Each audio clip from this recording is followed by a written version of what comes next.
ओम परमात्मने नमः।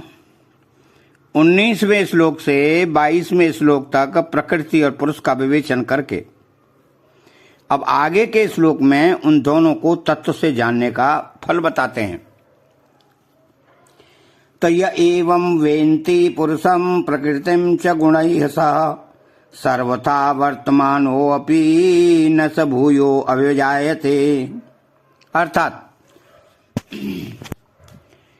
य एवं वेन्ति न स भूयो अभिजायते। पूर्व श्लोक में देह अस्मिन् पुरुषः परः पदों से पुरुष को देह से पर अर्थात संबंध रहित कहा है,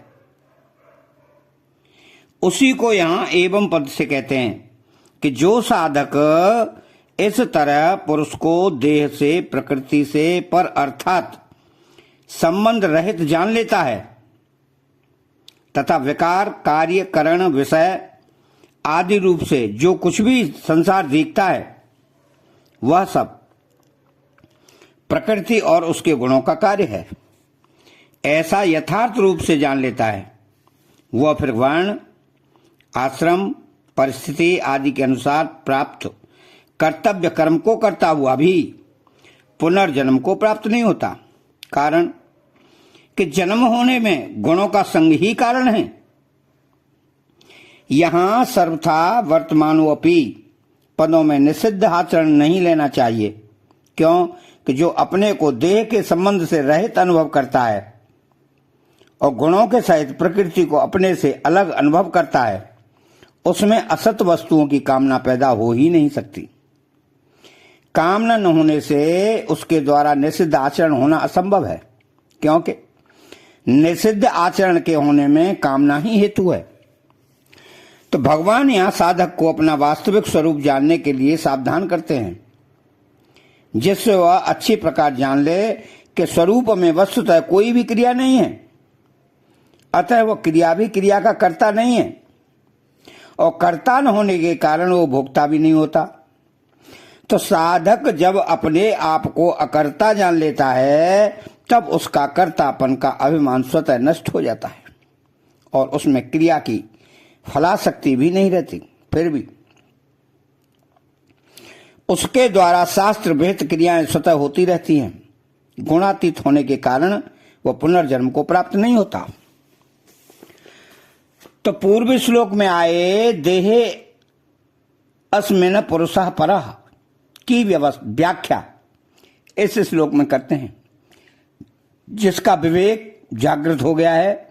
अर्थात देह अस्मिन् पुरुषः परः यह अनुभव में आ गया है कि वह अपने वर्ण आश्रम के अनुसार सब कर्म करते हुए भी निर्लेप रहता है।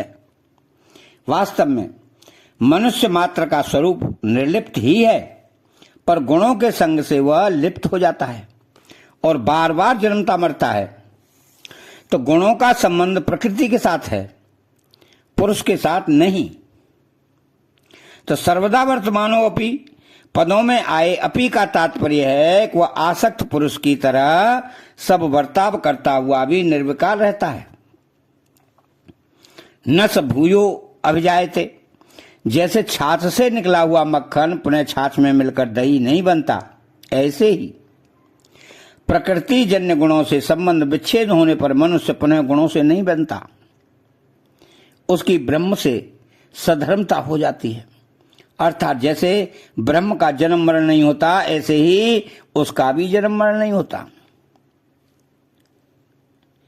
अब सर्वदा वर्तमानो अपि स योगी मयि वर्तते, और यहां आया है कि सर्वथा वर्तमानो अपि न स भूयो अभिजायते।